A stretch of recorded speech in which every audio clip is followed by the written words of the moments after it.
Paramashivoham. Om Nithyananda Paramashivoham.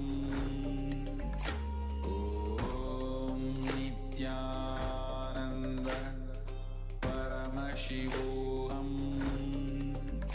Om Nithyananda Paramashivoham. Om Nithyananda Paramashivoham. Om Nithyananda Paramashivoham.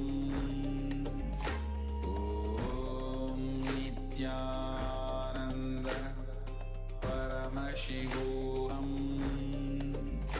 Om Nithyananda Paramashivoham. Om Nithyananda Paramashivoham.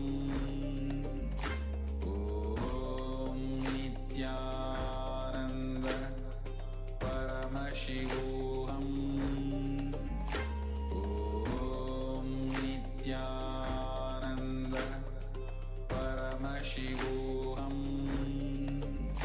Om Nithyananda Anandam Paramasukadam Kevalam Jnanamurtim Dvandvadidam Gagana Satrisham Tattvamasya Dilaksham Ekam Nityam Vimalamachalam Sarvadi Sakshibhutam Bhavadidam Trigunarahitam Sadgurum Tam Namami. Nithyananda, we welcome all of you to another exciting episode on Nithyananda TV. I am Sri Brahmasukhananda Maharaj, and we have with us Sri Nithyananda Maharaj, Nithyananda Maharaj, and we are again here to talk to take another step, another level of discussion, another exciting topic for our viewers. Bringing you every day different topics, different themes which are related to whatever is happening in the world, or maybe even some spiritual aspect. When we are celebrating festivals, we are bringing to you festivals, talking about that. So today, we have decided to bring to you a very exciting, very juicy topic, which is one of the most important aspects of the Hindu lifestyle, right? A very important part, a very significant part of the whole ecosystem, the Hindu ecosystem, which has been there for tens of thousands of years. And the theme which we are going to discuss today is Yatras, pilgrimages, right? Yeah. What they constitute, and for how long have they been happening, and what is their significance, right? So let's start with some basic facts about the Yatras and the pilgrimages. Maharaj, you want to start? Actually, it comes down to where you decided to go for your entertainment, where you decided to go for your vacation. Even the definitions of what is a vacation in Hinduism and what is a vacation to a Western person, they are also come into question here. But that is also something that we will discuss today. But specifically, yatras are spiritual vacations that where you go on a spiritual pilgrimage to go see a deity in a temple.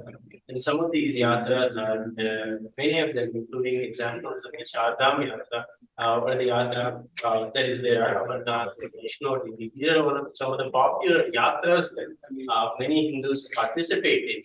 And it is just a word of mouth. There's no publicity. Actually, the Kumbh Mela is actually the biggest yatra, or the biggest journey, spiritual journey that we take, just because it attracts the most number of humans in the country. It has the world record of having the most number of humans gathered for a single event. And the recent 2019 Kumbh Mela, 150 million people gathered. That is a huge crowd compared to the previous MahaParamashivoham, which had about 100 million. So it increased by 50 million. As the Supreme Court of Hinduism is saying, you see, I guess, the streets of India where everyone is doing pilgrimages and everyone is doing some yatra or some austerity or the other, Hinduism is still there. our founding fathers will not be disappointed.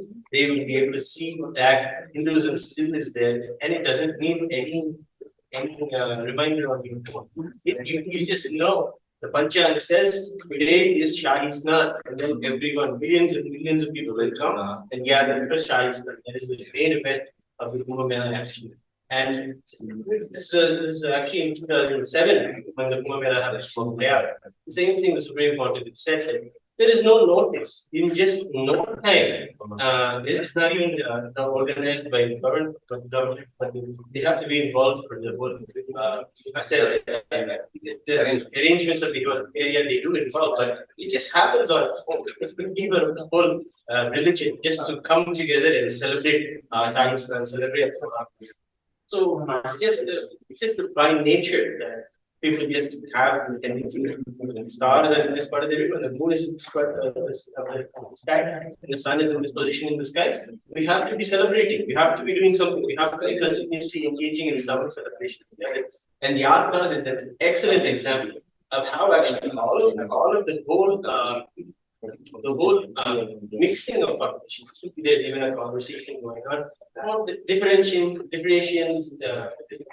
differences being made based off someone's caste or someone's part of the society. But this is that it looks like if you see the situation in Yatra, none of that matters. You will be next to someone who's you'll be going around. Everybody's there to experience Paramashivam, no matter what caste, no matter what part of the society you're from, where you're from. Everyone there in Kumbh Mela, in Yatra, it just debunks the whole concept that the whole society is there. It's kind of false. You can explain a little bit more about this topic about how the false narratives have done so much damage. Exactly. Not just about false narrative, we can come to that later. Just by just remembering this, when you are speaking about Yatra, it just takes you back to my own memories, my own childhood. Whole childhood is filled with these vacations, right? For us Hindus, we don't really are not brought up with going to theme parks every weekend and this and that. That's more of a Western concept. For us, going even for a vacation, even for a weekend picnic was the biggest temple in the town, right? And the month and the end of the month, some big holiday or something, we would go to in our state. There's a big this thing. A big temple, big shrine or something. We would go to that. Like Vaishno Devi could be Amarnath or any place. And let's say for year round, at the end of the year, it could be something even more bigger, even more far away, something much more significant, like Kumbh Mela, like this thing, going to Ujjain, going to Kashi, right? So these are all these things literally are a part of our identity. And when we're talking that we don't even need much of sophisticated arrangements and this, whatever is there, minimum has to be done, but it comes naturally. And that I would like to add that even that coming that naturally happens because we are programmed for generations and generations to make it as a part of our day-to-day routine, day-to-day lifestyle. And this was programmed in us by rishis themselves, by enlightened incarnations themselves to keep the whole ecosystem alive. Right? So the whole ecosystem is kept alive with this intermingling of different people from different walks of life, different places. They may have their own unique tastes, their own languages. But when it comes to these pilgrimages and yatras, everyone comes together. Right? In Vaishno Devi, for example, we see people coming from completely different parts of the country, south, north, east, west, but coming there and chanting the same slogans, singing the same glory of the Devi. Right? So all these things are made very intelligently a part of this ecosystem, of Hindu ecosystem, to keep the entire enlightenment science alive, to make it a part of our whole narrative. And that's exactly what brings us back to the whole topic of narratives, right? All the false narratives can simply debunk if we just go to the root of the Hindu lifestyle.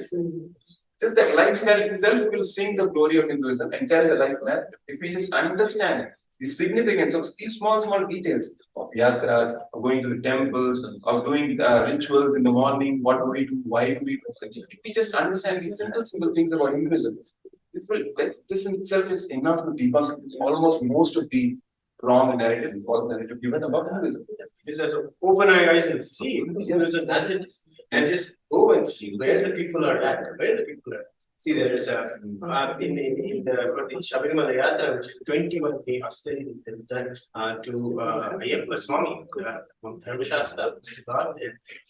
For him, millions and millions of pilgrims gather every year. And the statistics show that in the year 2010, 25 million people have decided to do this.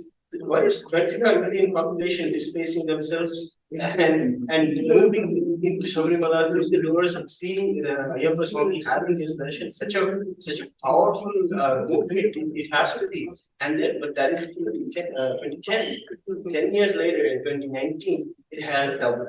50 million people is the statistic on when how many people. The interesting thing is the recent controversies and so-called attacks, actually attacks happened on the Sabarimala temple, the ecosystem itself, all kinds of false narratives, again the same thing. By the Hindu means. Exactly, by the Hindu media portion. But what we see here is actually don't even care about it. Yeah. They actually doubled their own. It gave more publicity. Actually, they probably don't notice out there that you have to go to this Yatras when you start. But the information that Sabarimala is the temple that people can go and have darshan of Ayyappa, that information itself probably spread because of this attempt to destroy It's a temple in South. I'm sure after this, all the new people from North.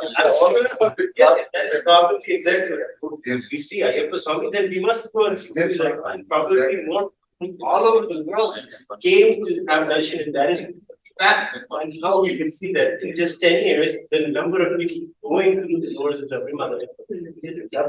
So it's just that the Yatras are just proof that Hinduism is still there, it is so vibrant, and it is being celebrated. And more importantly, people are curious. People actually want to know, people want to celebrate. The younger generation, have seen, they are more curious. They actually want all these answers. Why this? Why that? Why do we go to temples? Why do we talk? Why so many deities? Why so many gods? They actually want authentic answers. But unfortunately, they don't really feel satisfied with how the answers are presented, or to the volume, to the extent they are presented, or logically convincing them, articulating the problem. I think that's exactly where the Supreme Court of Hinduism has filled that gap of, really giving all the answers which are out there, especially for the younger generation. Whatever they are doing is about giving all the answers, logically explaining them with pramanas from Shastras, pramanas from all the rishis and incarnation, and his own personal experience, and with the experience of all the disciples, all the people. Right? All these 4 levels of pramanas, giving them, articulating in the proper way, exactly the way into speaking, so they're listening. It really helps a lot. Really helps a lot. It really fills the gap where we see the people, because they don't know enough about English. All these things that we're talking about, Yatras, why do we even do pilgrimage? So why is going to one of these pilgrimage sites, let's say for example, much more beneficial, much more, 1,000 times more beneficial than going to a theme park or any other place, or even a shopping mall, or even unfortunately now pubs and clubs and all like. Why is this much more important and scientifically, statistically more beneficial? It has greater utility value. If we can just communicate it, and that is exactly what the Supreme Court of Hinduism is doing. And that's what convinces people. And we see whenever this convincing is happening, people are simply flocking. Like the Sabarimala example, right? So much information got spread because of that. Both positive, negative debates started happening. People started Googling, people started searching, became more curious, and now we see the results. Yes. It's a positive thing that I see. Now more and more people take this information, knowledge to the people, which is Supreme Court of Hinduism is already doing. Naturally, people will get more and more aligned with their own history, real human history. And the whole yatra, the whole purpose of it will be enhanced to be more the purpose of why these yatras are made.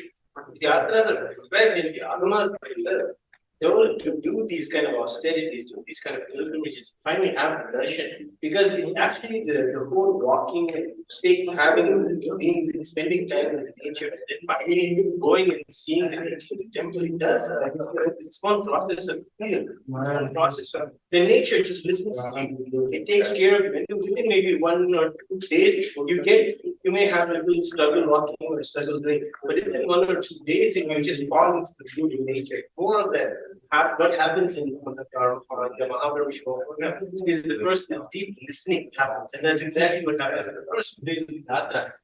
A deep silence is experienced whenever you experience the serenity of nature. The deep silence experience is that you have such a space of listening to nature, and that listening makes you more eligible, more receptive to the space of the world. When you come in front of the deity or you come in front of the Guru, have that fellowship, you have the initiation, then that is actually what that is how the whole yatra. If anybody wants to know more information about Mahaparamishivoham, it itself is a little spiritual journey. Yatra. It's a yatra within. Yes, it's a yatra with me, and you will want to find out more about it. But immediately, you can take this opportunity to scan the QR code that is there projected at the bottom of your screen to sign up your intention for the MahaParamashivoham program and learn and enjoy how we just explained how it's just literally a way to find listening to yourself, find the same serenity that you find in nature. And I just wanted to share one more personal experience with you, just like when you were telling about your experience.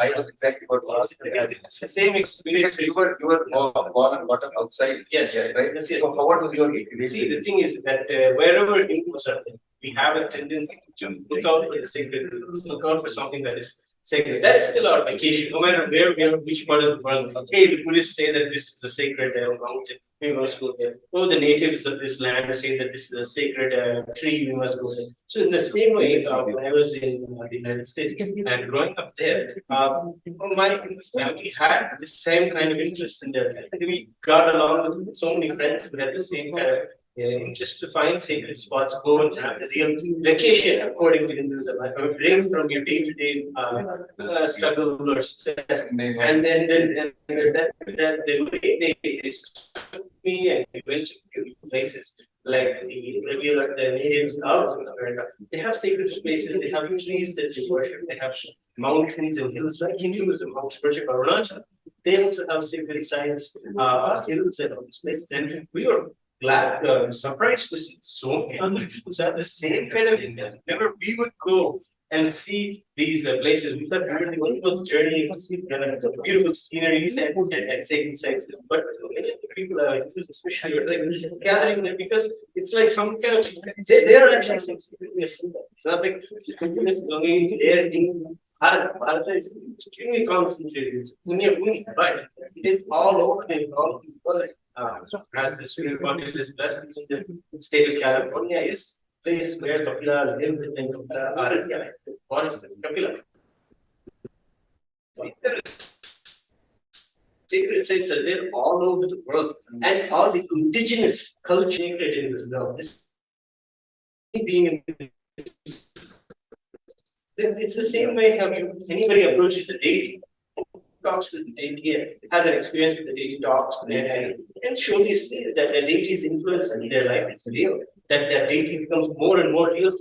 In that same way, a person who may have gone to a sacred spot might find that every time they visit that spot and come back, they have some kind of rejuvenation, some kind of clarity, some kind of good thing that happens to them in life. And this recurring of life, go there again, that gave me so much clarity. I need to go back. That gave me so much peace of mind. That gives me such a relief. Every time it's not the same experience. Every time it's something different. And that's a little bit the same experience anybody has whenever they do Paramashivoham program. Whatever they do this year or the next time, doing it again and again is never the same thing. It's always the next level. It's another view. It's never the same. It's never the same. Every time the Supreme Court of Buddhism is literally existence itself, Paramashiva himself coming out and what the message from Paramashiva tomorrow. And that is what happens in Paramashiva. So it's always a refreshing experience. Every time you go to a yatra, you go to a day, in the same way the MahaParamashiva experience is the same. No matter if you touch had initiation from the Supreme Court of Buddhism, it is also a good time to read, understand that it is time maybe again to come and have initiation. It is not the same initiation ever. It is always the next level. As you said, it is an upgrade. Actually, the same because the whole purpose of reading when we talk about the whole purpose, the whole context is will really be brought alive in the presence of incarnation. Yes, right?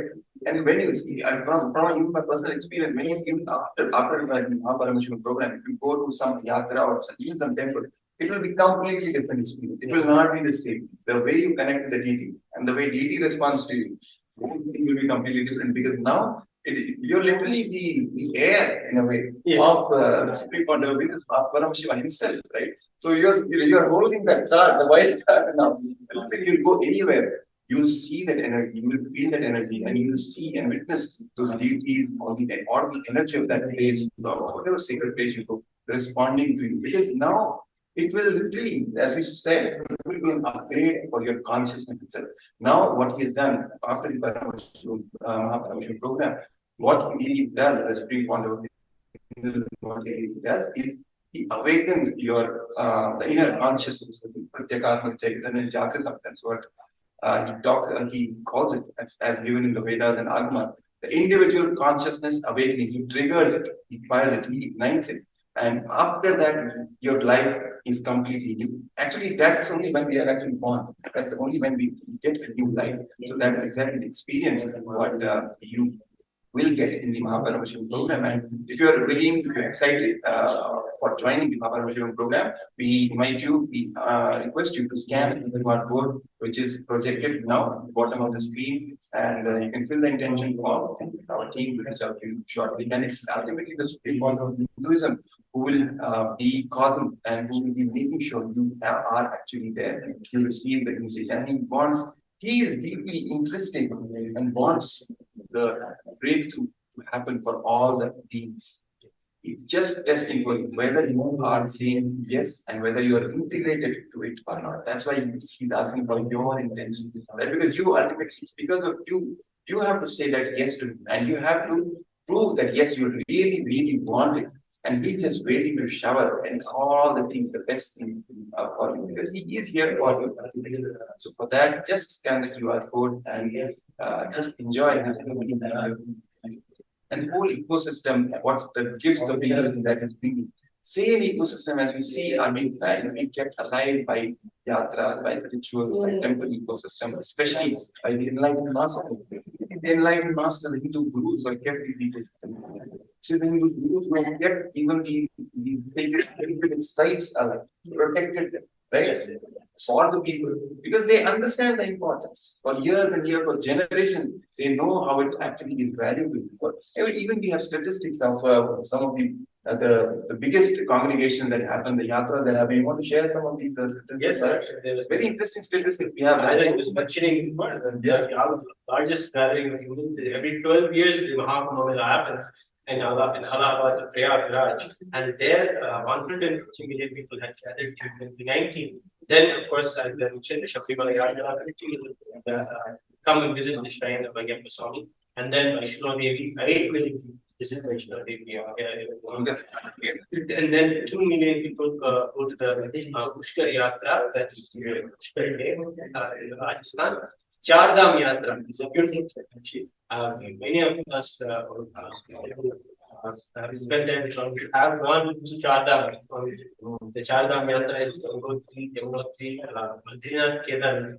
And imagine the space of Paramashivoham, but it is actually, you have Paramashivoham physically there with you, and then you have literally Paramashivoham there in the mountains, Ganga is there flowing, and it's just we always tell that it's having the Kshetra, the Ishvara, and the whole initiation, the initiations are happening.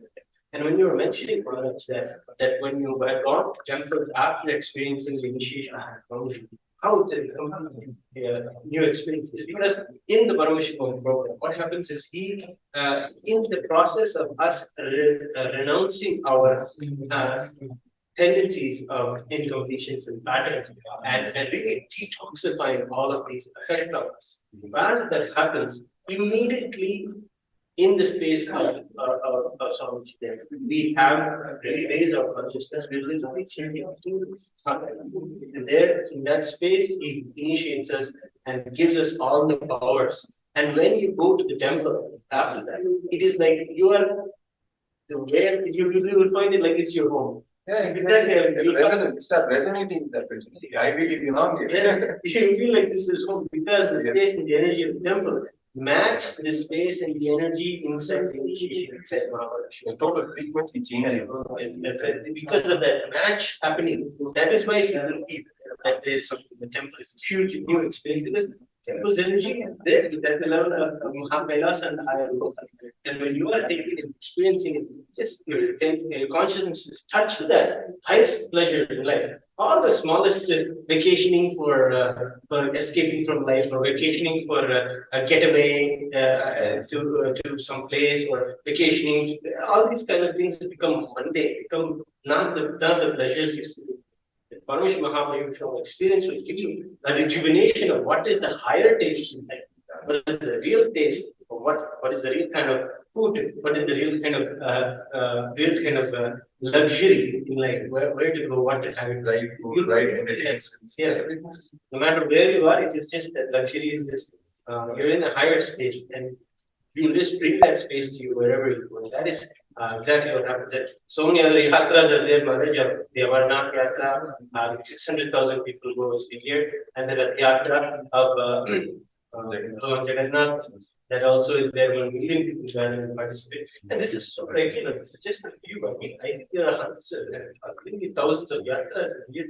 Because continuously, if you see, when we were there in Shamla Pita, people who come, there are buses and buses of people who are coming from Rajasthan, coming from different. It is really a mixing of the population, a mixing of the whole country. It is just odd and very awkward to cognize that we are divided, and then there's language division, and there's some kind of class division. All these kind of things is just it's false. Literally, because the country is, there's so much of mixing is happening that this is just not true at all. Yeah, exactly. Even we go back and study the Hindu history, what happened in Bharat, right? People were not really concerned too much about their religions, their identities. So no, they were more concerned about the higher tools and where should they go to develop those spaces. Which university is best, better for them, which ecosystem is better. So from all the way from north, people will travel to the south. All the other way around, right? Just for seeking, because seeking is really the main thing which is celebrated in Hindu, right? And I think if you consider the history, you have to look at the real history. People from all over the world came to this Upanishad of the Master.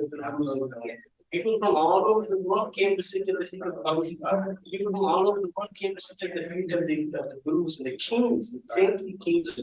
They want to learn how they are able to run such a long project, how they are able to run such a beautiful civilization. And it is literally, I think, the birth of even civilization itself started from it is the mother of all civilization, the religion holds that base. Reverence itself, it's such a powerful ecosystem. Those people, the founding father, the rishis, and all the incarnation, they're such evolved beings. And when we measure them with our limited yardsticks, okay, just from this region or that region, this language, it's really not fair to them. And because it dilutes the whole importance and significance of the ecosystem, which is actually very important. It is the biggest wealth of planet Earth, I would say. Just to keep the ecosystem alive, or enriching the entire humanity, all the things. I feel like the very matured way to having the conversation when it comes to having like this kind of questions come. Like, what if a person speaks this language, they behave like this, that is the immature conversation. Just to say these are all false narratives. Let's listen to the higher true narrative that we are all the whole religion, the whole Hinduism explaining the ecosystem for us to experience the higher. Let's have that mature conversation. Let's recognize all of these are just false narratives. These narratives we just don't know how to deal with. And unfortunately, there's so many people and forces out there that just put those narratives back on us and impose these are you. No, this is your reality. No, you're a society. No, you're a society that's continuously breaking yourself into pieces. No, we are not. We are continuously meeting each other, mixing each other, and learning so much from each other. When you're talking about going as a child, I would think like I remember that if you had somebody, Rama, for example, Rama, Right? And the father is a devotee of Rama. Then in his life, he would like to spend everywhere where Rama. I want to go where Rama had the experience of, I want to go to Rama made the Shiva.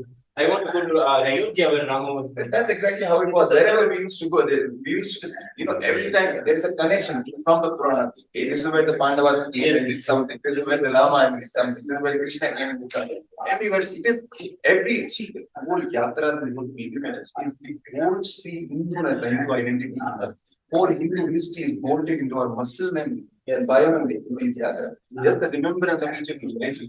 Please hold the actual, even the footprints of all these incarnations. Yes, it's not a small thing. Their energy signatures are there. Every time you go to Vaishnav, every time you go to Paramashivoham, his energy signature is there. And that experience is something that we may not intellectually understand it, but as you said, it is in our DNA itself. Our body listen more than what we think our minds listen. And it is just in our bodies and by memory and muscle memory to just catch on. That's just by nature. And if you just pulled out of a situation and you just come to another country, and by nature you just attract yourself and attract the people who want to also be longer and want to see these kind of spiritual things.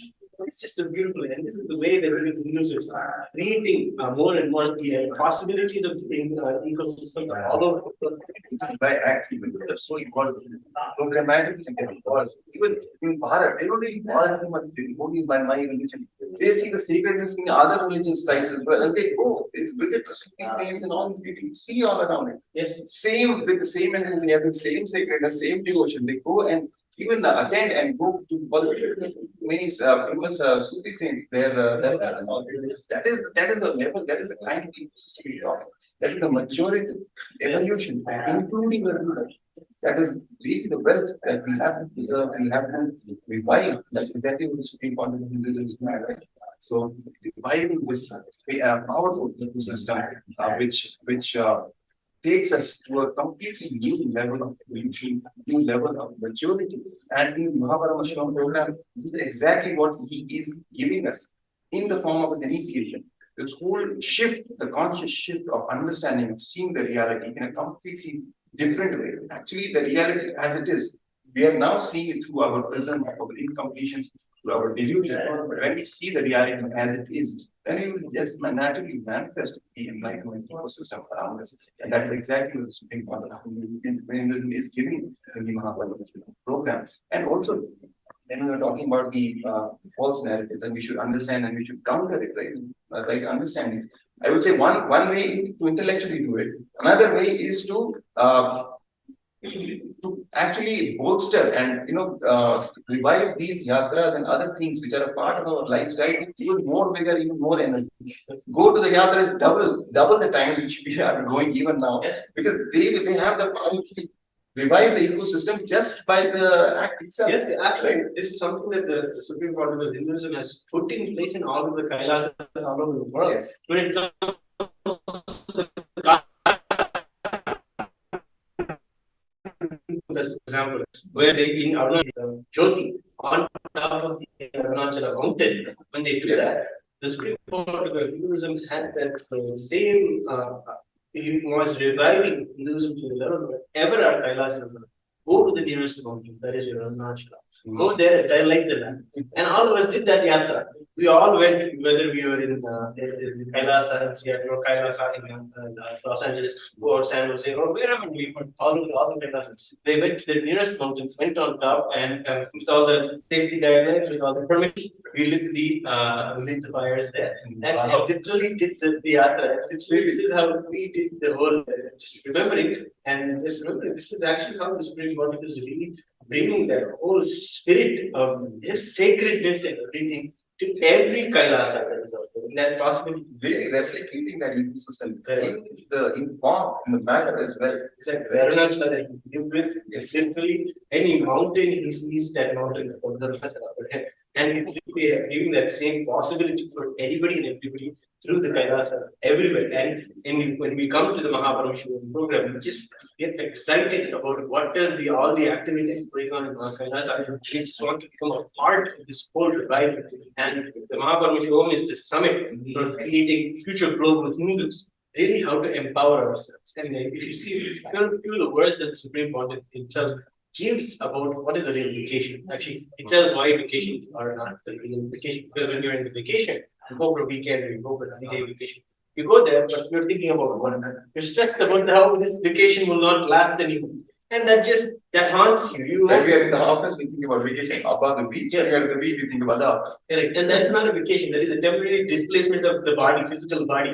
You're not in an inner space that is giving you ultimate bliss. You're not in a space of healing. And that is why the MahaParamashivoham, because when you give that time and space for yourself, even why you don't even recognize being in the moment, in the space of completion, and are not even able to do that. Why are these fundamental questions about why we are not able to have this vacation that we really want? The real way to decide to do that is to take the decision to take this spiritual journey in the MahaParamashivoham program. So again, anybody who's interested, you can scan the QR code, sign your intention, and give us any comments, any questions that you have about the program, anything that you want to know more about Yatras, or anything you wanted to share with us. We encourage all of you to share your comments in the comment section and let us know what your feelings are. And let's have a conversation going back and forth in upcoming events. You can tell us about the Yatra, what is your personal experience in the comments, and we would love to hear from you. And even this understanding of how going to pilgrimages and going to temples or very sacred sites, how it has emboldened with this Hindu identity. And the Hindu experience, it's not just the identity. The Hindu identity is being an experiential identity. It's not just a mind-based identity where you just attach yourself to this belief system or that belief system just because your forefathers were believing. No, it's an experiential. It's based out of consciousness and manifesting the super conscious powers. Realizing what the reality itself is. That is what the Hindu identity is. And that is what going to Yatra, going to temples, everything, this whole experience. Fundamentally, because of the power of Guru's initiation, this whole thing just becomes alive for you. This whole thing that's what is encapsulated by the Hindu identity.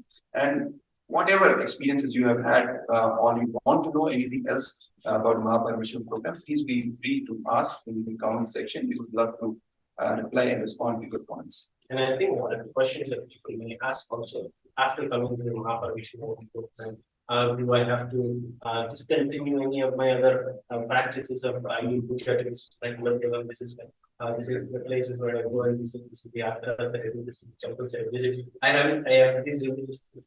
It is not about nothing to do with stopping any of those things.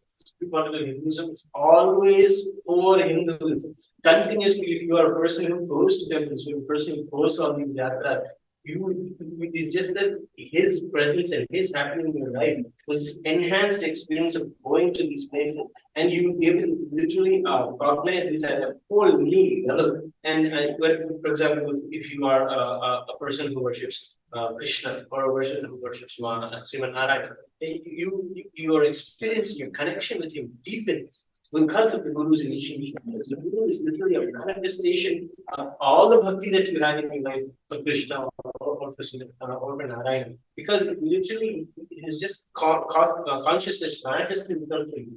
It is literally you feel in the darshan, in the power darshan, in the power of the program, that your Krishna, that you always grew up from a small kid, always wanted to go and see him in the temple, always saw that he was there for you, taking care of you. You literally see that power happening in the spirit and you experience the highest power, experiencing him in all dimensions. Ultimately, what is the basic whole point of reading the Hindu scriptures, going for yatras, or any other practice? Ultimately, they all are meant to take you to the feet of the ultimately you worshiping the deities.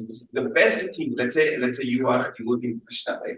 The best thing, the best gift Krishna, when he's really, really pleased from you, the best gift he can give you is coming in the form of the taking you. Yes. Right. That's exactly that's the importance of Guru. And when the Guru happens, when he initiates you and you surrender to him, and does that mean you will stop worshiping Krishna, you will stop going to Yatras? No.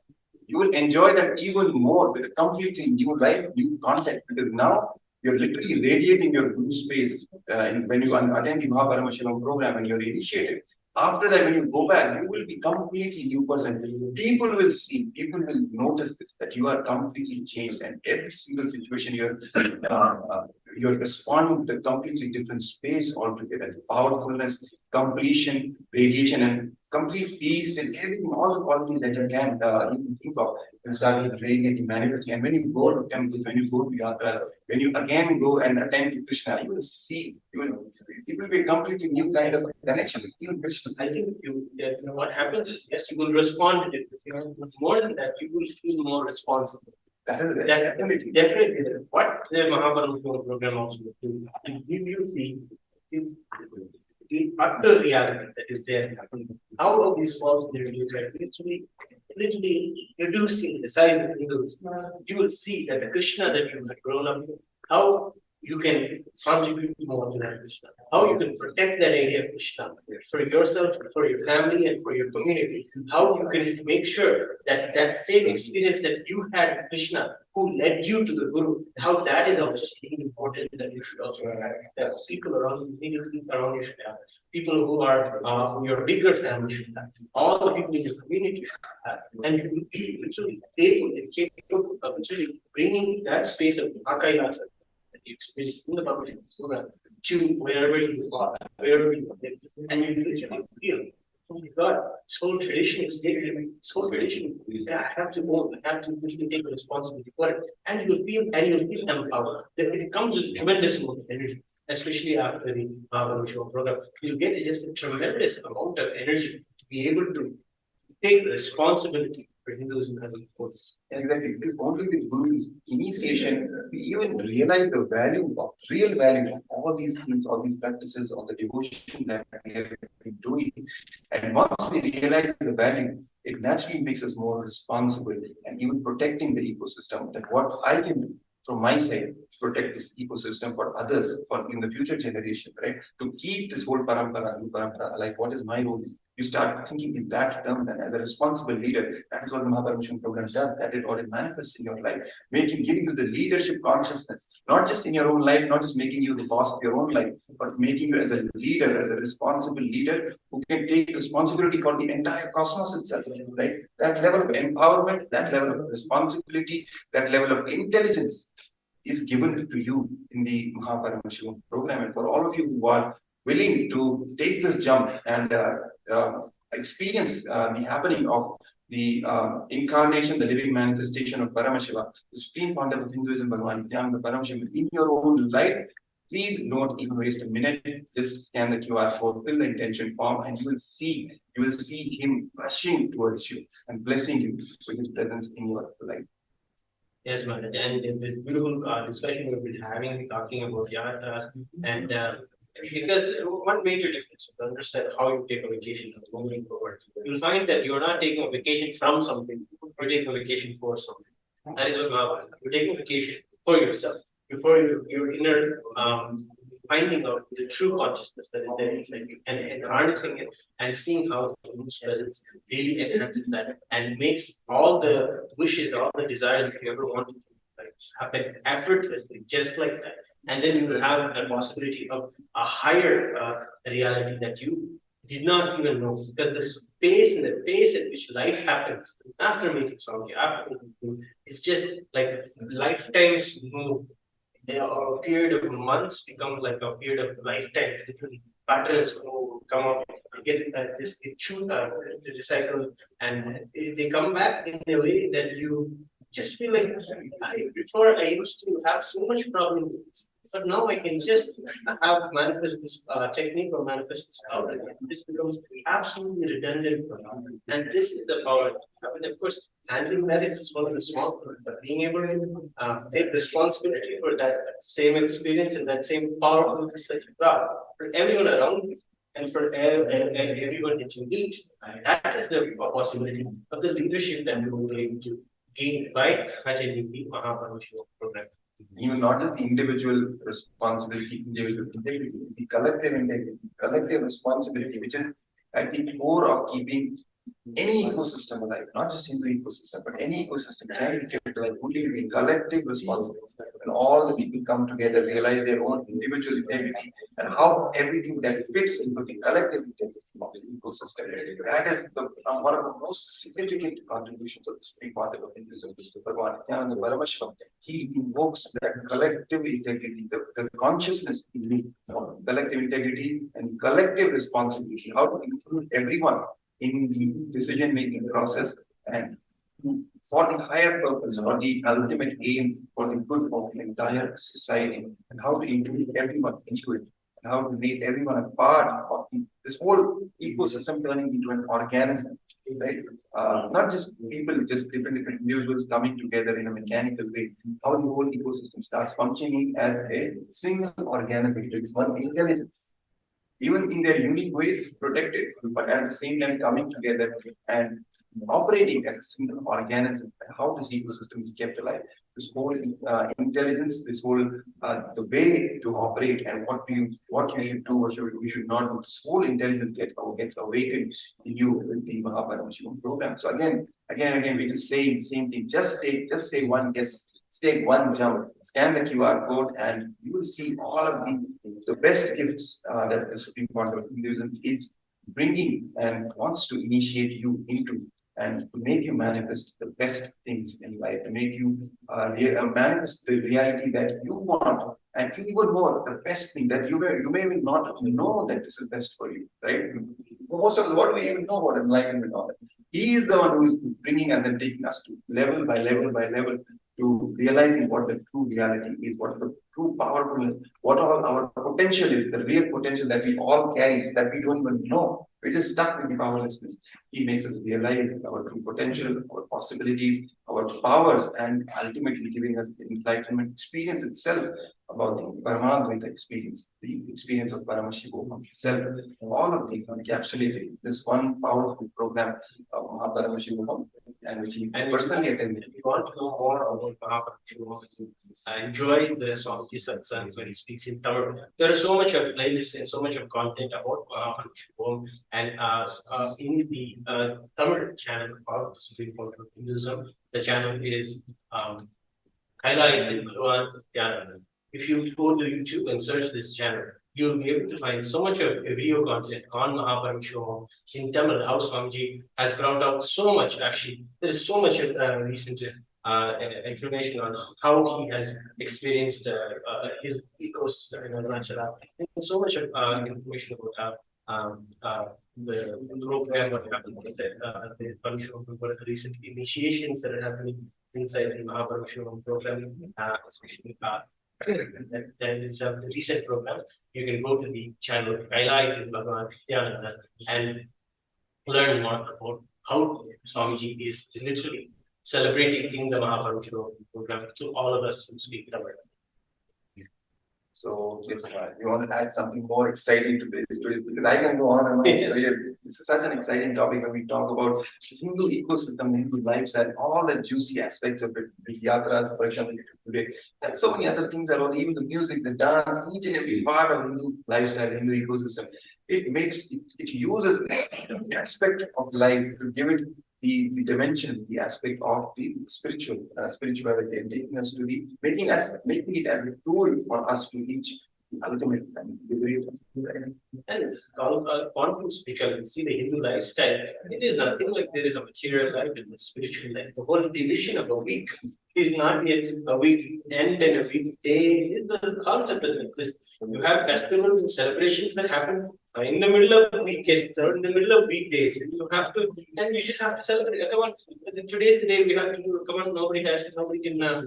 We have to take a half a day off. Come on in and come home and celebrate. And of course, everybody's okay with why businesses and bosses be okay with it, because it helps the economy. If a person goes and is taking a day off, it's not like that guy is going to be non-contributing, going and lying down somewhere in the planet. That guy is going to become more active. He has to go, and for his wife, he has to get all the arrangements for the puja that she wants to get organized. And it's just actually the beauty of this, and beauty of how I even saw the whole tradition is when it came to the way that we worship the divine feminine. That even it's another topic, but if you want to, we can always touch this topic about the divine feminine and how they literally, I've been seeing in my life, they literally drove these yatras to happen in, like, hey, we have to go there. Oh, come on, we're planning this sacred site. We have to go visit there. The fathers and the uncles would be like, They have arranged. The order comes from the family. they have to arrange the wealth. They bring the I didn't want to do that. Save the money to buying this. No. We have to go spend the money. We're gonna go there and see this beautiful sexy thing. That is really the center of the whole thing, which is the driving force. And when you go to these, as we were talking about seeing all the places and how much your Kuladevam also. Your Kuladevam who literally lived in your village, or lived in. That is what many people do. Many people who are NRIs, they come to India, they go to the Kuladevam temple, they go do the puja and really want to revitalize who they are, find their roots again. Because they've gone so far, especially when you go to the West and you go so far away from your culture, you feel that you need that sense of belonging. The beautiful thing is that many traditions are keeping these Kuladevam temples alive, and they have a personal obligation to go back to their temple, to go back, fund their temple, to build their temple. There are many responsible people there who are just taking ownership and saying, my Kuladevam is very important, I need to keep the name there. And they go visiting for all the same Kuladevam, you have the Kuladev we scattered all over wherever the deity had lived. This is where the deity was born. This is where Meenakshi was born. This is where Meenakshi was coronated. This is where Meenakshi had got married to Sundareshwara. This is where Meenakshi fought the Digvijayam. All these kind of stories of your Kuladev. You literally cherish these stories, cherish these deities, and go to every site and every place where they live. And literally want to breathe in the same inner space because the garbha or the energy that they installed in these places is literally themselves. And when you go to these places, you're literally breathing the same air that you're going to have to breathe, is breathing. And you are actually connected because they're connected with your DNA, with your kula, with your family, right? So your DNA is has a least amount of distance, so to speak, with that deity, your personal, the family deity, or the village deity, and even the Supreme Concept of Hinduism. I remember he had even told all the people, his disciples, you should start worshipping your Kula Devata. That is what we make manifest wealth, health, and all the best things in life. He is the one who is bringing people back to their own Devatas, and all these traditions which were a part of our own lifestyle. Yes, it's so much of the content of the MahaParamashivoham is finding out like your Potra, what is the significance of your Potra, what qualities that are divine and that are of extreme high intelligence are there from different Potras, what they can manifest, what they can invite with themselves. Finding out more and more about your own history is really what you're saying.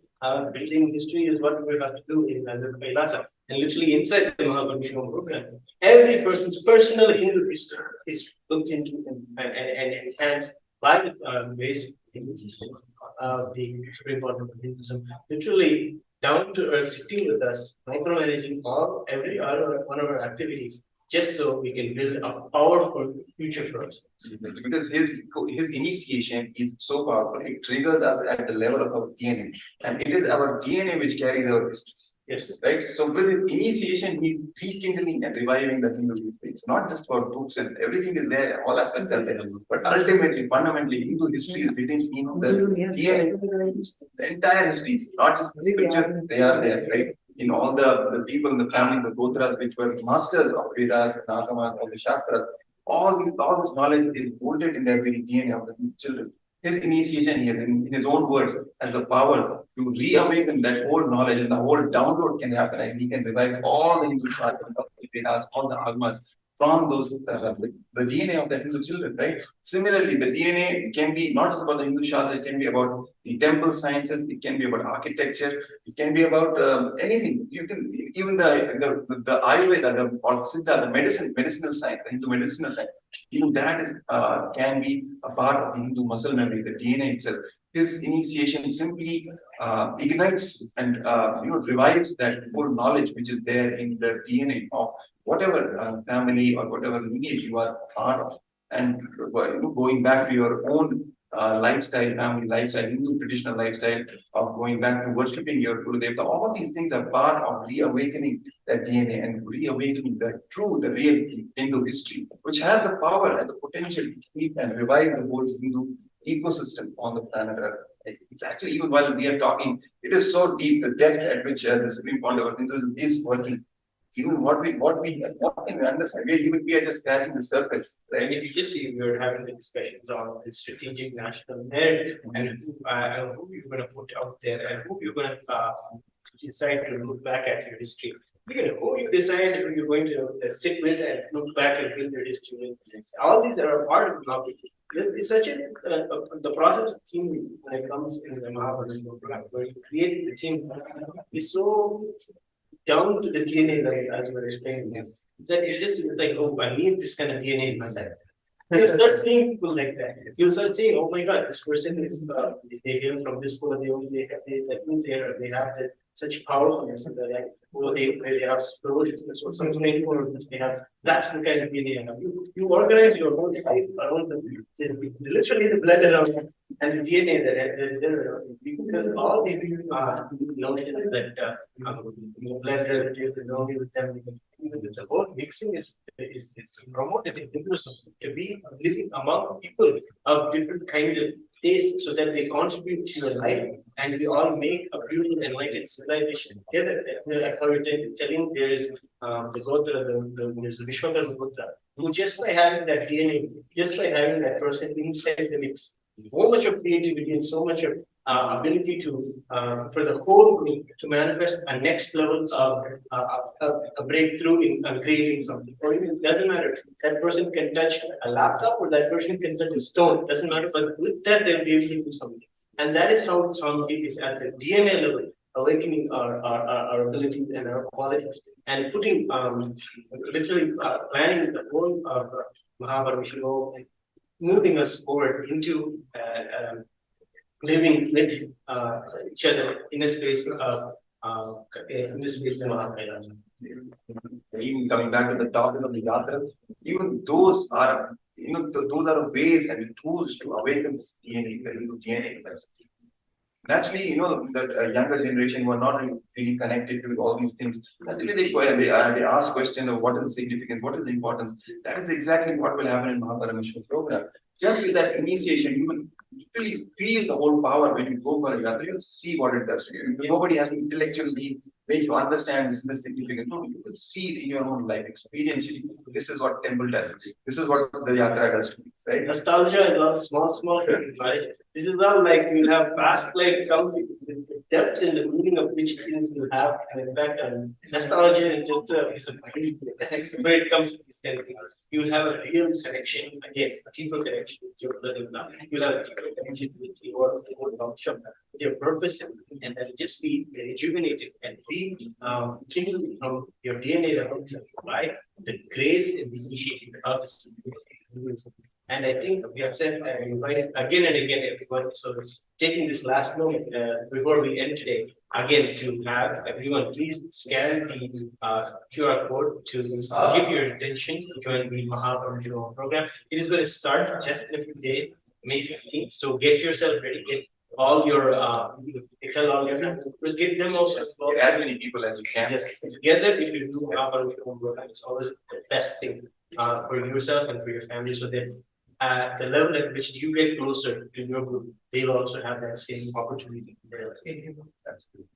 So, and also apart from that, all of you who wish to join this whole revival, the grand revival that Supreme Point of Hinduism is doing, and also taking the benefits from all the services that Kerala is offering, and at the same time being an active contributor also.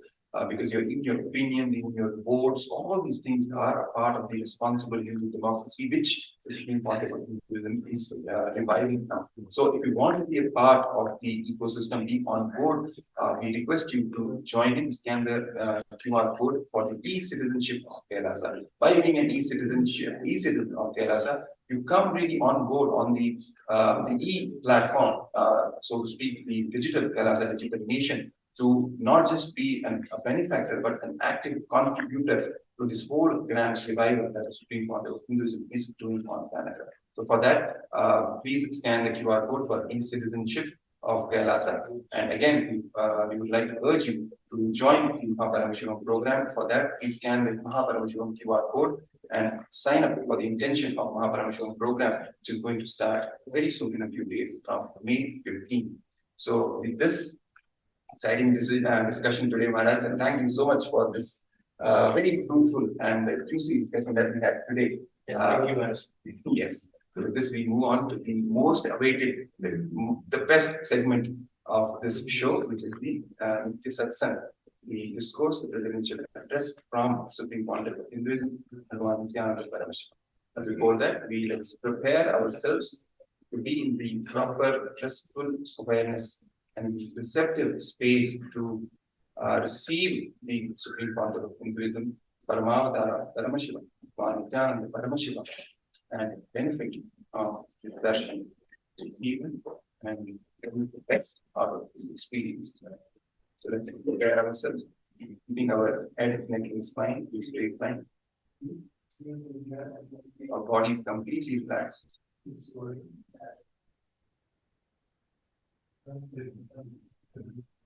The deep state of restful awareness and devotion and the feeling of gratitude in our Ananda Gandha, the space between our navel center and the heart center.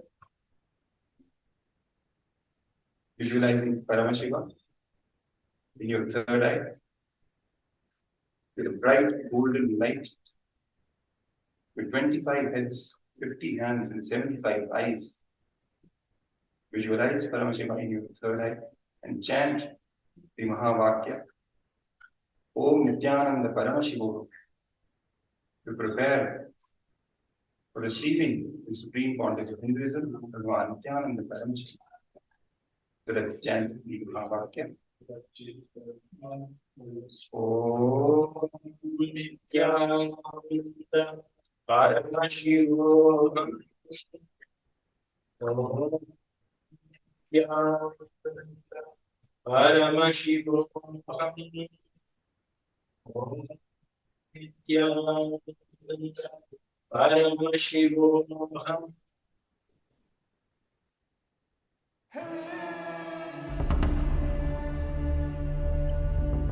The nature of consciousness, the source of awareness, the relationship between our ego and the world. This has plagued us for generations. We strive to understand why we are the way we are, why our reality is the way it is, why our life is the way it is. But what if the way we see the world as separate from us is just an illusion? What if our consciousness exists before all experience and is not limited to the confines of our body and mind?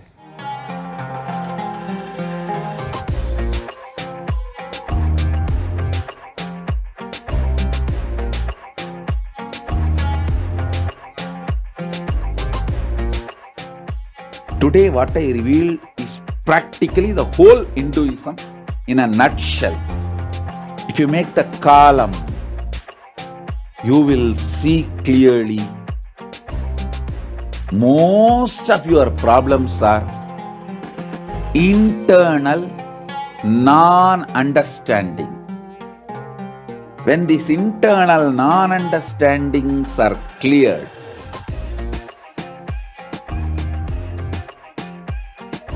life becomes Leela. You just manifest what you want. I'll make this as a realization in you all now through this initiation and darshan of Sadashiva.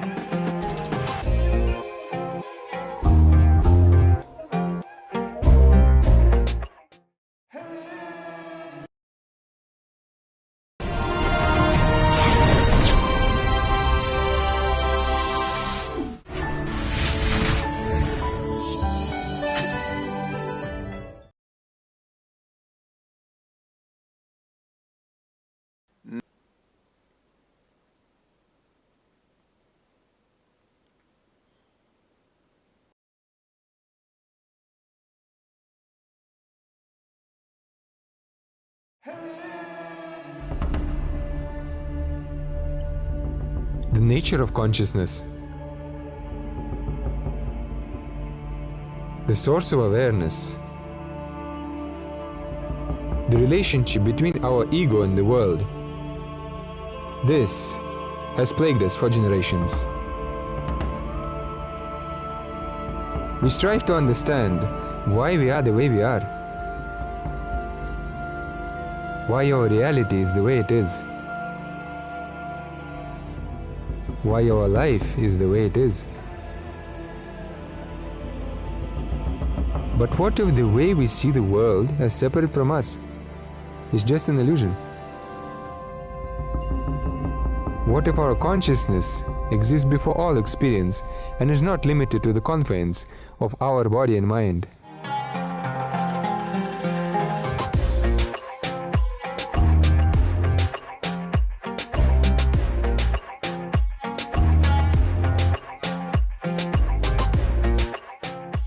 Today, what I revealed is practically the whole Hinduism in a nutshell. If you make the column, you will see clearly most of your problems are internal non-understanding. When these internal non-understandings are cleared,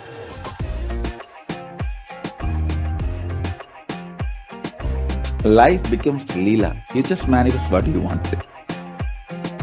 I'll make this as a realization in you all now through this initiation and darshan of Sadashiva.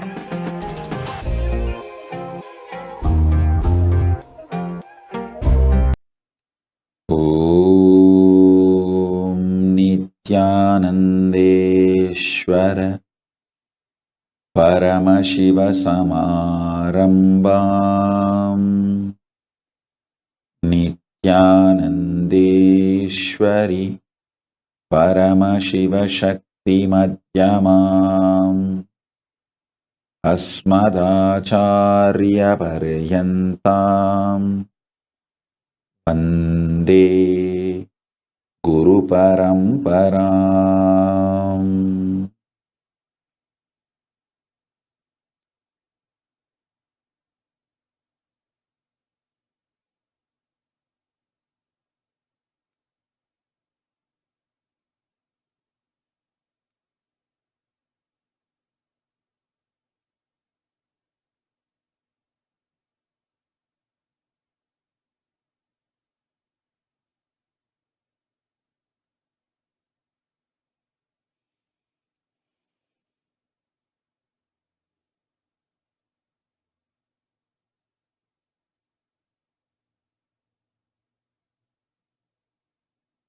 I welcome you all with my love and blessing.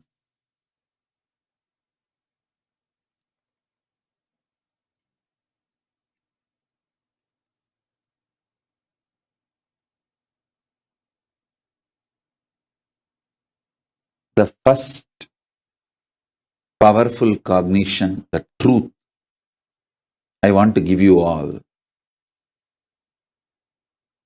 Now, through the initiation I am going to give you all, I awaken the Paramashiva in you, make you all manifest the ultimate life, Paramashiva.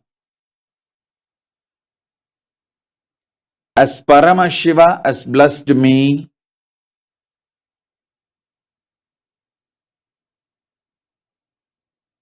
He Himself has manifested in me,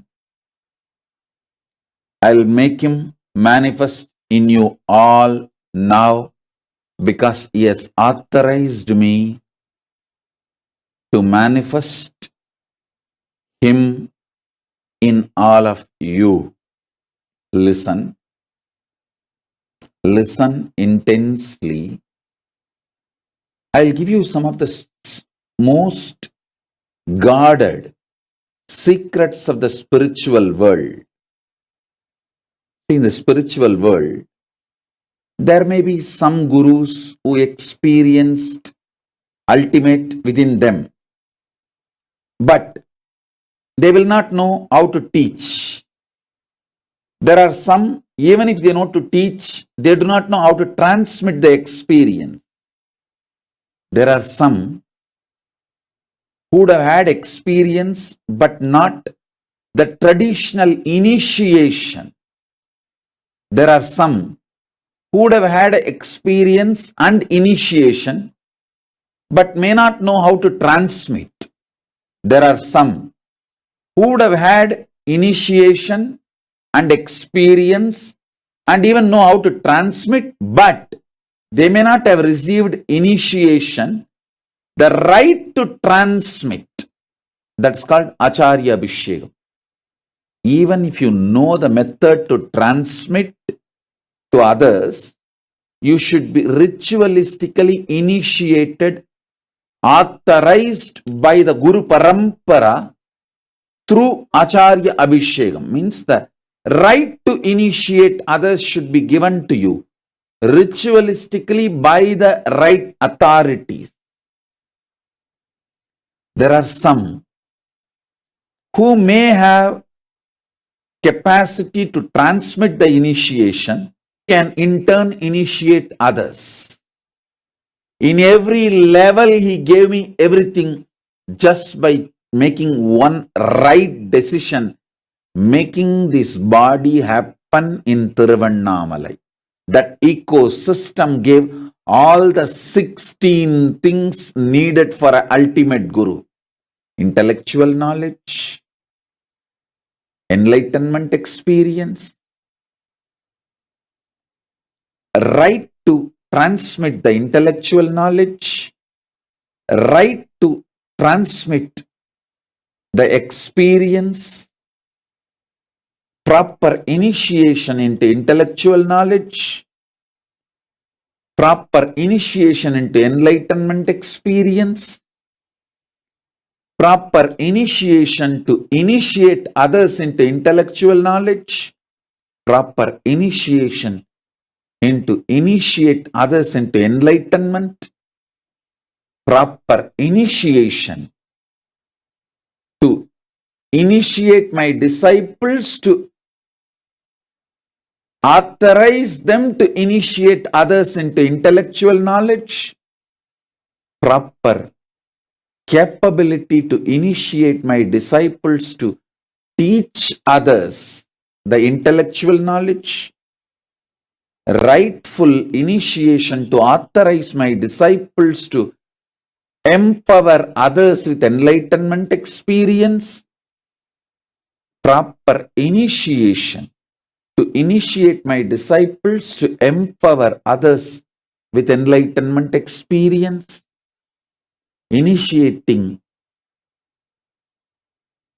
my disciples into enlightenment and initiating them to transmit enlightenment in every level, totally 16 level. All 16 he showered on me. All 16 he blessed me. So with his grace, compassion, and the authority,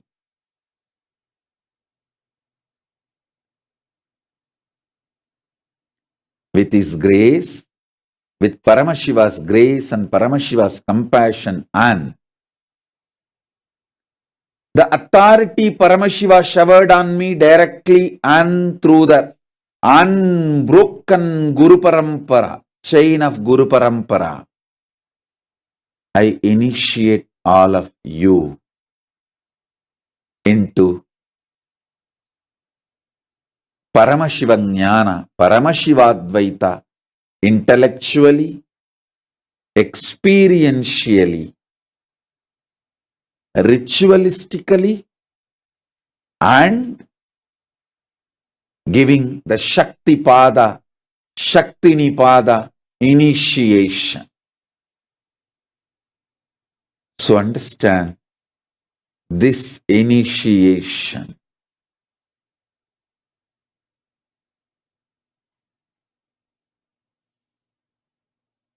connects you with Paramashiva directly through a proper, unbroken, avichinna, unbroken, authentic Guru Parampara. Avichinna Guru Parampara, which is a fundamental requirement along with enlightenment experience. Please understand, just because of enlightenment experience, somebody is not authorized to initiate. Avichinna Guru Parampara Diksha is required. So this introduction I gave now, listen again and again, then you will understand.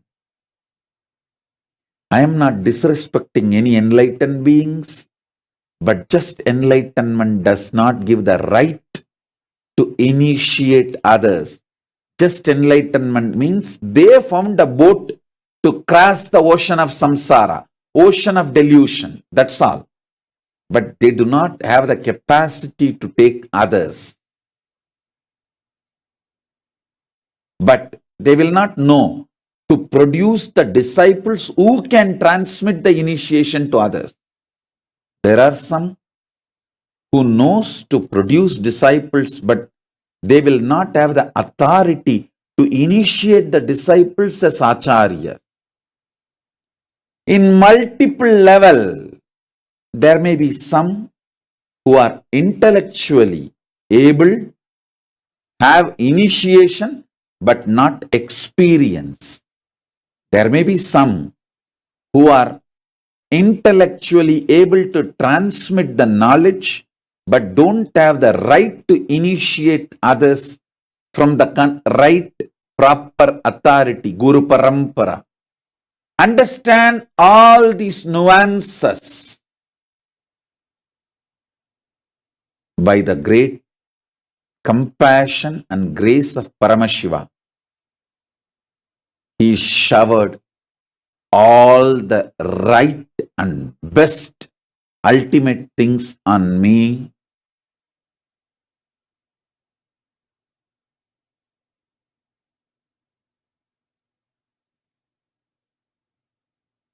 Enlightenment experience and right ritualistic proper initiation from enlightened gurus, ability to teach and right initiation authorizing me to teach from the Guru Parampara, unbroken Guru Parampara from himself, from Paramashiva himself, and ability to transmit the experience and right authorization and right initiation authorizing me to transmit the initiation to others from the unbroken chain of Guru Parampara, unbroken succession of Guru Parampara, and ability to make the disciples initiate others, and ritualistic initiation authorization to initiate my disciples into Acharya Abhishekam by authorizing them to initiate. Understand this multi-level, multi-layer, everything Paramashiva showered on me by choosing the right place, Tiruvannamalai. Just because he chose Arunachala for manifesting as this body, Arunachala gave me experience, intellectual knowledge, right initiations. Listen, there are some gurus who are enlightened, but they did not receive proper ritualistic initiation. So their enlightenment is useful for them, but not for everyone.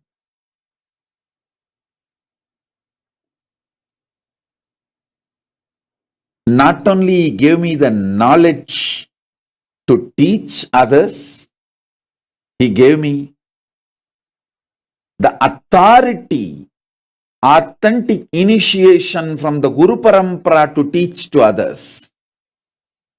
Not only he gave me the power to transmit the experience, he gave me the authentic Guru Parampara, Acharya Abhishekam, Nirvana Diksha, the authority to initiate others and authority to transmit this experience to others.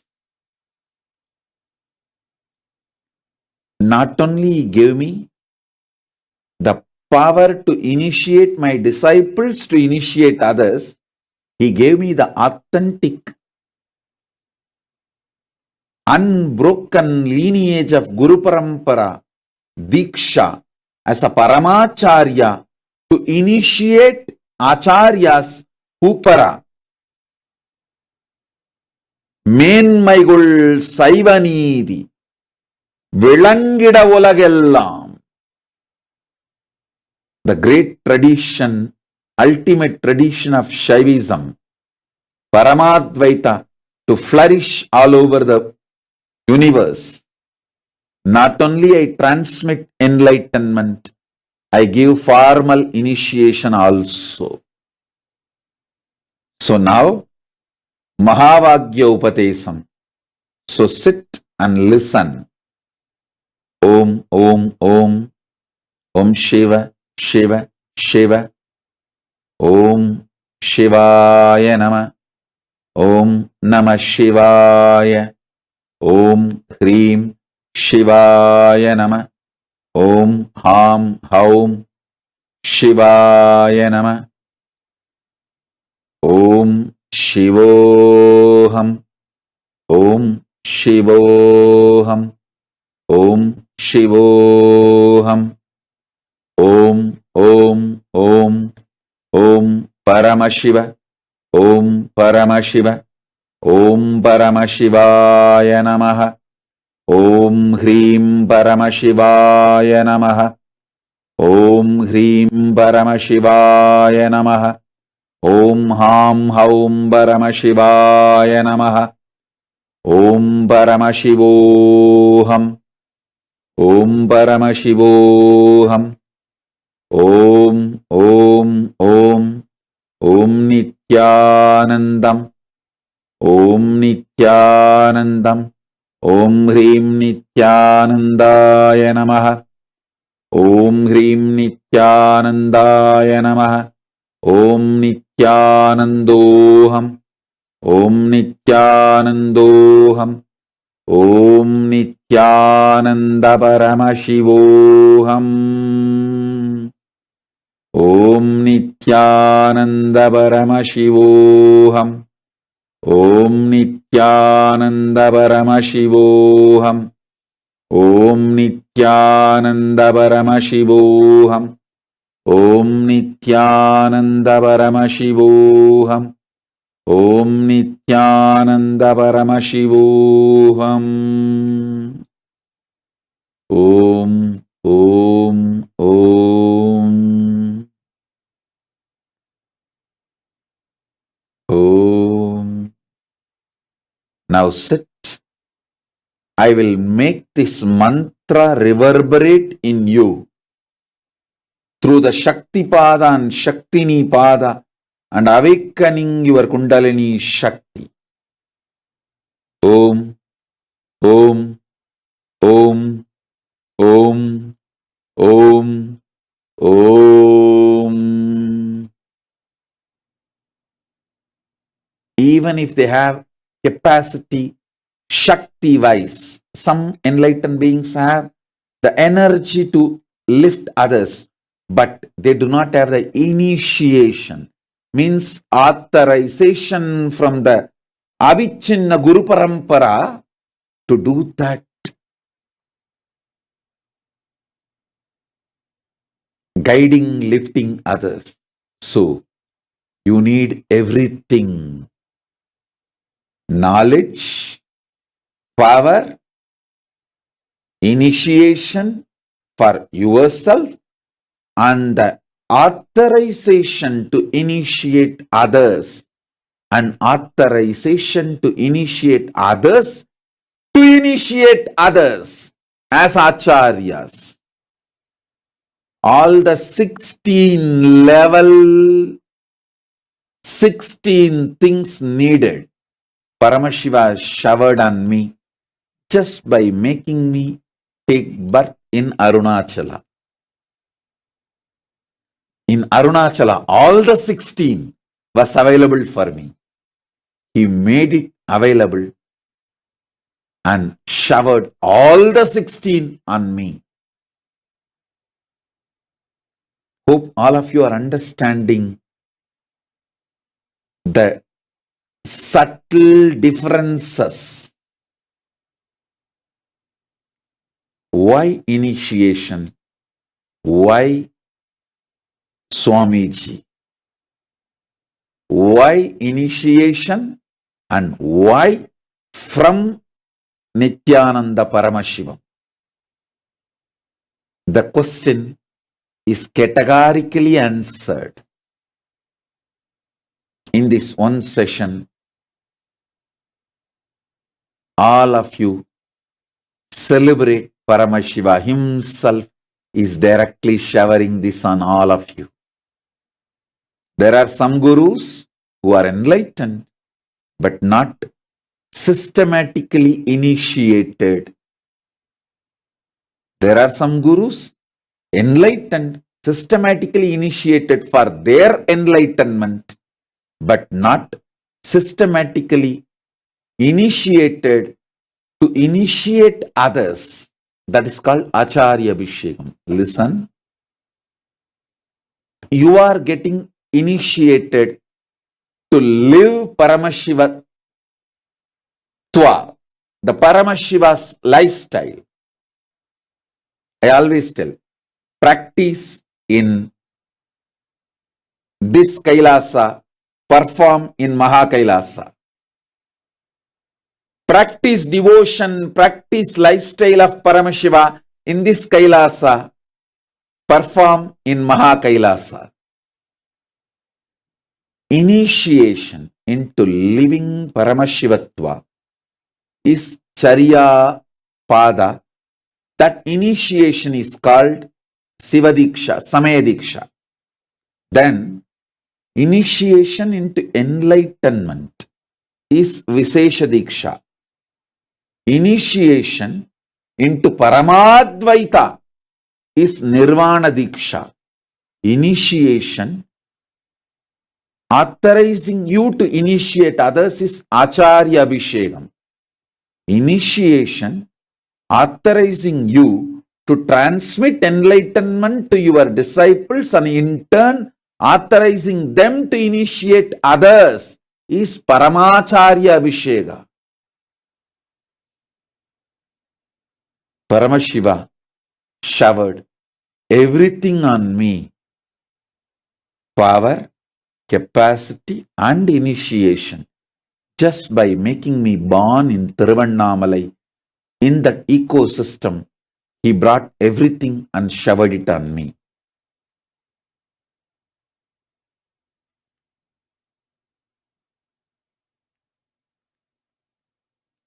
Lohini is messaging, Swamiji, most of what you are sharing is going over my head, but I fully understand I am totally blessed to be sitting at your feet. Lohini, you should listen to this session again and again. I'll ask them to replay. If you understand this session, you will be able to answer others' questions. Why Swamiji? Many people may say, yes, I accept Hinduism is great. I also want to practice Hinduism. But why Swamiji? Why Swamiji? That question, why Swamiji, will be answered with this one session. Especially if you are teaching to others. If you are my sannyasi who is supposed to teach to others, if you are my disciple who is interested in enriching others, causing others, you need to know, understand this whole session. You need to make others understand why Swamiji. For that, you need this session. There are many gurus who are enlightened, but not authentically received the initiation from Avichinna Guru Parampara. Avichinna Guru Parampara means unbroken successional lineage of Guru Parampara. There are some who even received enlightenment and initiation, but only for them to celebrate it, enjoy it, not authorizing them to initiate others. So the 16 levels, intellectual knowledge, initiation, experience, and ability, authority to initiate others intellectually, experientially, and enlightenment, and initiating others to in turn initiate others to continue the Guru Parampara. So understand, Paramashiva showered all the 16 dimensions from Sivadiksha to Paramacharya Abhishekam.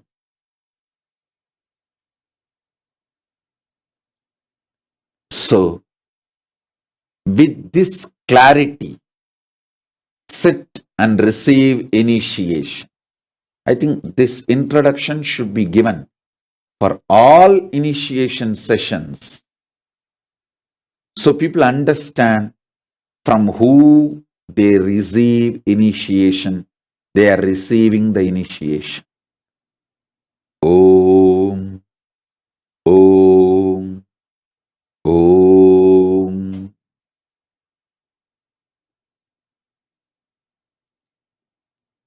Om,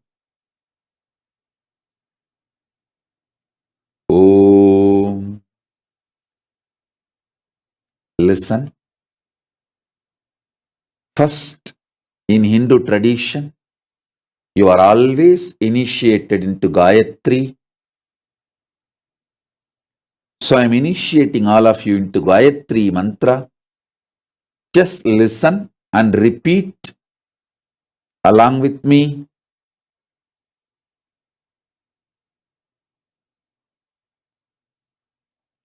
So listen to the Gayatri mantra and listen, repeat along with me.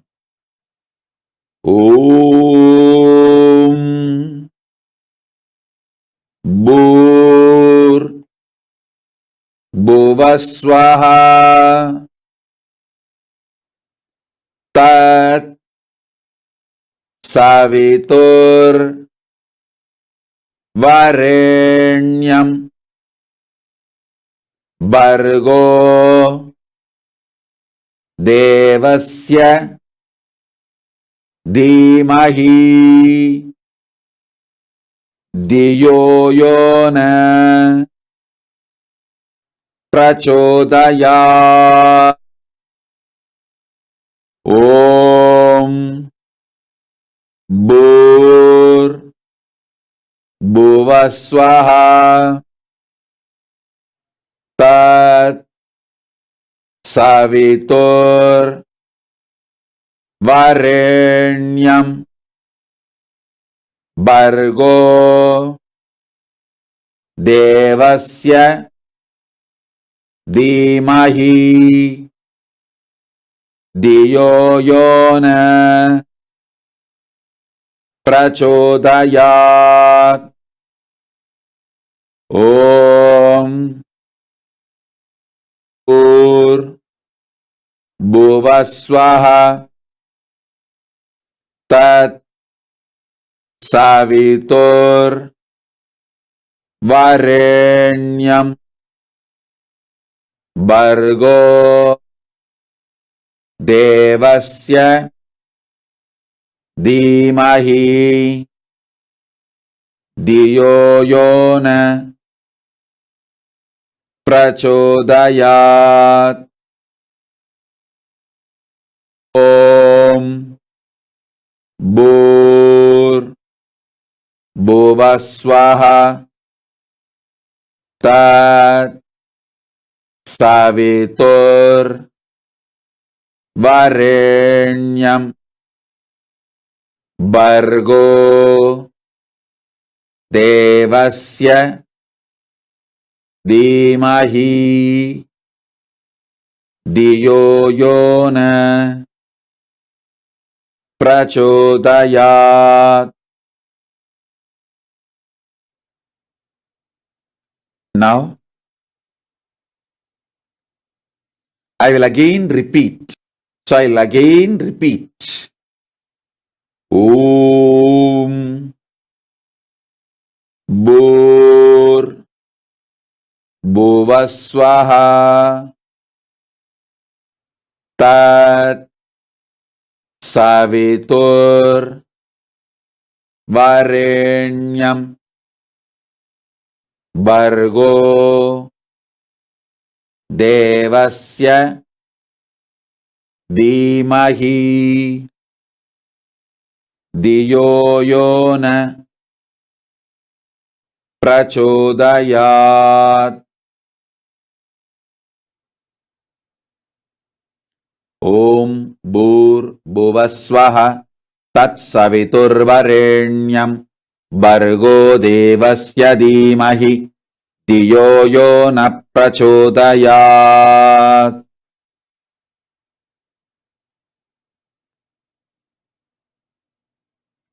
Now listen. Listen to the Samaya Diksha, Siva Diksha level 1. Listen to this intensely and recite along with me. This is the password to open up yourself to Paramashiva and to open Mahakailasa to you. Om Ham Aum Shivaya Namaha.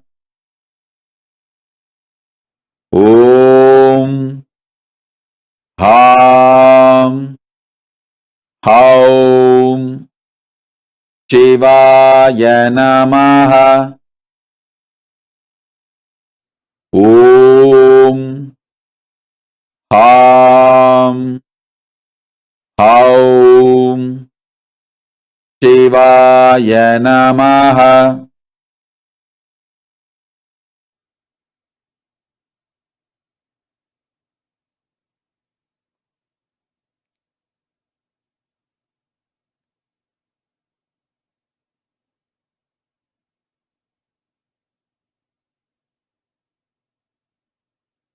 Listen.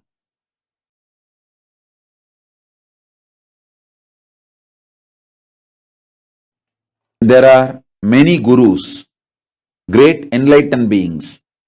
See, I am not comparing, I am not disrespecting any of my predecessors, my Guru Parampara, or my predecessors. For example, Ramana Maharishi is not only an enlightened being, a great being who can transmit enlightenment, but he never initiated anyone formally. He himself repeated multiple times because I did not receive formal initiation. I am not authorized to initiate anyone formally. His whole life, he never initiated anyone formally with the open, clear declaration. He said, I did not receive formal initiation, so I will not give formal initiation. If you read Ramana Maharishi's life and his teachings, you will read this. You can read this.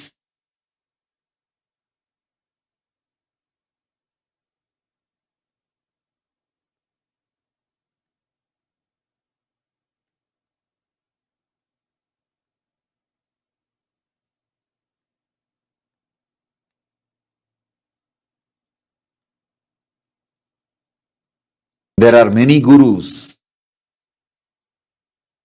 who did not initiate others just because they did not receive formal initiation.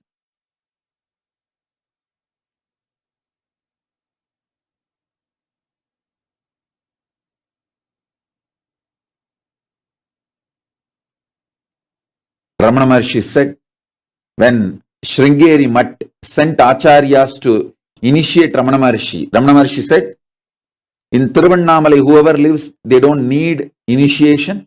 So I don't need initiation. Same way, I am also not going to initiate anyone. Arunachala himself initiated Ramana Maharshi, but he did not come in human form and formally initiate. So, he never initiated anyone formally. Arunachala is Ramana Maharishi's guru. He gave enlightenment to Ramana Maharshi, but he did not assume the human form and gave the initiation ritualistically.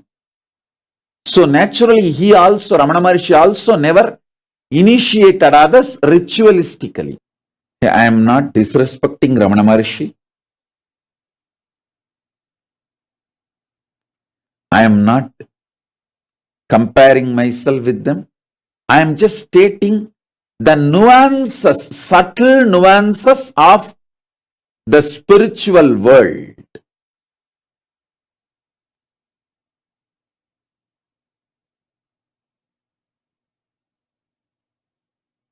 A great person like Ramana Maharshi, if you go to him, he will give you experience, no doubt, but he will not give you formal initiation. I give you experience and formal initiation, both, because I want this Guru Parampara to continue, flourish. Buddha Parambarai Poliya, the Shiva Buddha Parampara, மேன்மைகுள் சைவநீதி விளங்கிட உலகெல்லாம். The great tradition, ultimate tradition of Shaivism, Paramadvaita, to flourish all over the universe. Not only I transmit enlightenment, I give formal initiation also. So now, Mahavagya Upatesam. So sit and listen. Om, Om, Om, Om Shiva, Shiva, Shiva.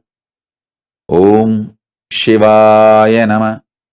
Om Namah Shivaya. Om Hrim Shivaya Nama. Om Ham Haum Shivaya Nama. Om Shivoham. Om Shivoham. Om Shivoham. Om Om Om Om Paramashiva. Om Paramashiva. Om Paramashivaya Namaha. Om Hrim Paramashivaya Namaha. Om Hrim Paramashivaya Namaha. Om Ham Haum Paramashivaya Namaha. Om Paramashivoham. Om Paramashivoham. Om Om Om Om Nithyanandam. Om Nithyanandam. Om Hrim Nithyanandaya Namaha. Om Hrim Nithyanandaya Namaha. Om Nithyanandoham. Om Nithyanandoham. Om Nithyananda Paramashivoham. Om Nithyananda Paramashivoham. Om Nithyananda Paramashivoham. Om Nithyananda Paramashivoham. Om Nithyananda Paramashivoham. Om Nithyananda Paramashivoham. Om, Om, Om, Om. Now sit. I will make this mantra reverberate in you through the Shakti Pada and Shaktini Pada and awakening your Kundalini Shakti. Om, Om, Om, Om, Om, Om.